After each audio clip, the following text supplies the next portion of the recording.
Hello friends, welcome to our channel Fact Zone Assam. ভাল কামেই হোক বা বেয়া কামেই হোক, যিকোনো কাম সফলভাৱে কৰিবলৈ হ'লে জ্ঞান, বুদ্ধি আৰু অভিজ্ঞতাৰ প্ৰয়োজন হয়। নহলে মানুহ হাঁহিৰ পাত্ৰ হ'ব পাৰে। এই ভিডিঅ'টোত CCTVত ৰেকৰ্ড হোৱা এনে কিছুমান মূৰ্খ চোৰৰ কাণ্ড দেখিবলৈ পাব, যিবোৰ কাণ্ড দেখিলে আপোনাৰ হাঁহি উঠিব। তেন্তে আহক ভিডিঅ'টো আৰম্ভ কৰোঁ।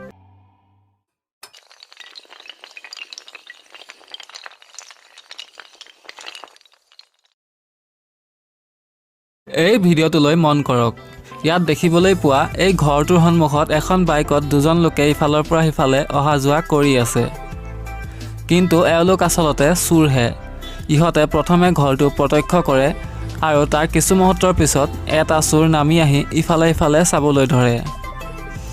আৰু খন্তেক পিছত সুবিধা বুজি চোৰটোৱে গেট খুলি ভিতৰলৈ সোমাই আহে আৰু এখন বাইক লৈ পলাবলৈ চেষ্টা কৰে। কিন্তু এই চোৰটোৰ দিন বেয়া আছিল। বাইকখন গেটৰ বাহিৰ কৰিব খোজোতেই বাইকখনৰ ফুটগাৰ্ডডাল গেটখনত ফচি যায়। চোৰটোৱে বাইকখন উলিয়াবলৈ অপ্ৰাণ চেষ্টা কৰে, কিন্তু তেনেতে ঘৰৰ মালিকে এই কাণ্ড দেখা পায় আৰু লগে লগে হাতত এটা লাঠি লৈ দৌৰি আহে। কিন্তু অৱশেষত চোৰটো বাহিৰত পহৰা দি থকা লগৰটোৰ সহায়ত পলাবলৈ সক্ষম হয়।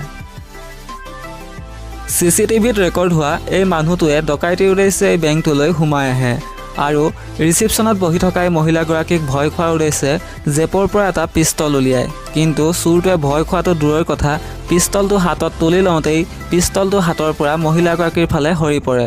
চোৰটোৱে পিষ্টলটো উদ্ধাৰ কৰিবলৈ প্ৰথমে বহুত চেষ্টা কৰে, কিন্তু এই মহিলাগৰাকীয়ে পিষ্টলটো হাতত তুলি লোৱা দেখি চোৰটোৱে ভিজা মেকুৰীটোৰ দৰে দৌৰ মাৰে।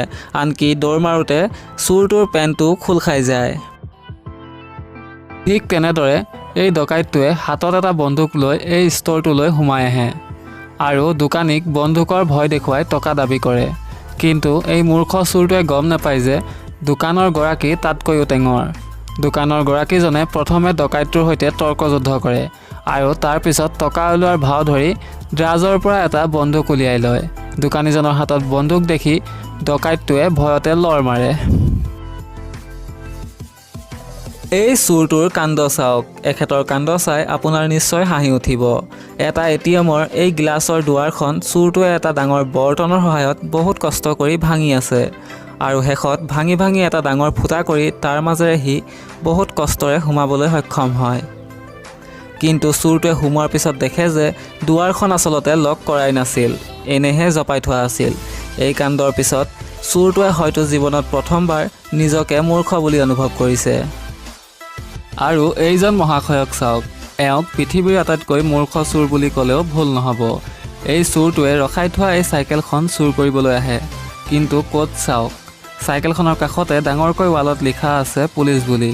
কিন্তু এই কথা হয়তো চোৰটোৱে গম নাপায় বা ই পঢ়িব নাজানে, সেয়ে ই নিৰ্ভয়কৈ চাইকেলখন লৈ যাবলৈ চেষ্টা কৰে। কিন্তু CCTVত ৰেকৰ্ড হৈ থকা চোৰটোৰ এই কাণ্ড ভিতৰত পুলিচে লক্ষ্য কৰি আছিল আৰু কিছু মুহূৰ্তৰ পাছত পুলিচে চোৰটোক হাতে লোতে কৰায়ত্ব কৰে। এনেকৈ আৰক্ষী থানাত চুৰ কৰা হয়তো আপুনি প্ৰথম দেখিছে। যদিও আজিকালি স্মাৰ্ট চোৰ দেখিবলৈ পোৱা যায়, কিন্তু এই চোৰটো একেবাৰে স্মাৰ্ট নহয়। এই চোৰটোৱে গহীনভাৱে জুৱেলাৰী দোকানখনলৈ সোমাই আহে আৰু দোকানীৰ পৰা এডাল সোণৰ চেইন কিনিবৰ বাবে চাবলৈ বিচাৰে। দোকানীজনে চেইনডাল দিয়াৰ পিছত চোৰটোৱে চেইনডাল ডিঙিত পিন্ধি চোৱাৰ চলেৰে ইফাল সিফাল কৰিবলৈ ধৰে আৰু খন্তেক পিছতেই পলাবলৈ চেষ্টা কৰে। কিন্তু এই মূৰ্খ চোৰটোৱে এই কথা গম নাপায় যে দোকানখনৰ দৰ্জাখন ইলেক্ট্ৰনিক ছিষ্টেমৰ হয়, ফলত সি দৰ্জাখন খুলিব নোৱাৰে আৰু ভিতৰতে ফচি যায়। পিছত দোকানীজনে চোৰটোক পুলিচক গতাই দিয়ে। এই চোৰটোৱে এখন শ্বপিং মলত আহি নিজৰ পচন্দ মতে বাছি বাছি দুটা বিয়েৰ বটল হাতত তুলি লয় আৰু টকা পৰিশোধ নকৰাকৈ পলাই যাবলৈ চেষ্টা কৰে। কিন্তু এইজনৰ হয়তো বিয়েৰ নোখোৱাকৈয়ে নিচা ধৰিল, সেয়ে দৌৰ মাৰি যাওঁতে গেটখনত খুন্দা মাৰি বিয়েৰ আৰু মানুহ দুয়ো লুটি খাই পৰে। বাইকত অহা এই চোৰটোৱে বাইক ৰখাই ৰাস্তাৰে আহি থকা এই মহিলাগৰাকীৰ বেগটো কাঢ়ি নিয়ে। কিন্তু চোৰটোৱে লৰালৰিতে বেগটো লৈ বাইকৰ ফালে যোৱাৰ বিপৰীতে বেলেগ ফালে দৌৰ মাৰে। ইফালে বাইদেউগৰাকীও কম নহয়। চোৰটোৱে চাবিটো বাইকতে এৰি অহা দেখি বাইদেউগৰাকীয়ে তেখেতৰ বাইকখন লৈ গুচি যায়। ইয়াকে কয় যেনে কুকুৰ তেনে টাঙোন। এই ভিডিঅ'টো দেখিবলৈ পাইছে এই ল'ৰাটোৱে ৰাতি এখন দোকান ঘৰৰ পৰা এখন বাইক উলিয়াই লৈ গৈছে, কিন্তু সেই বাইকখন বাহিৰত ৰাখি পুনৰ দোকানখনৰ ভিতৰত সোমাবলৈ চেষ্টা কৰে।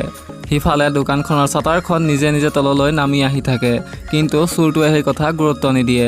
চোৰটোৱে এখন ভৰি ভিতৰলৈ সোমোৱাৰ পিছতে চাটাৰখনৰ এটা ছাইড লক হৈ যায় আৰু তাৰ এখন ভৰি ভিতৰতে ফচি যায়। সি ভৰিখন উলিয়াবলৈ বহুত চেষ্টা কৰে যদিও উলিয়াবলৈ সক্ষম নহয় আৰু ৰাতিপুৱা চোৰটোক এই অৱস্থাত দেখা যায়। এশ গৰু মাৰিলে বোলে বাঘৰো মৰণ হয়।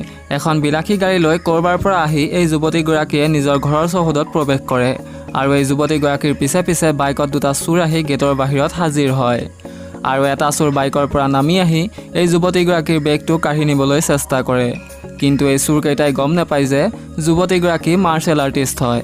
বেগ কাঢ়িবলৈ অহা এই চোৰটোক যুৱতীগৰাকীয়ে ঘোচালাত ভালকৈয়ে সোধায়। শেষত লগৰটোৰ সহায়তহে এই চোৰটো বাচিবলৈ সক্ষম হয়।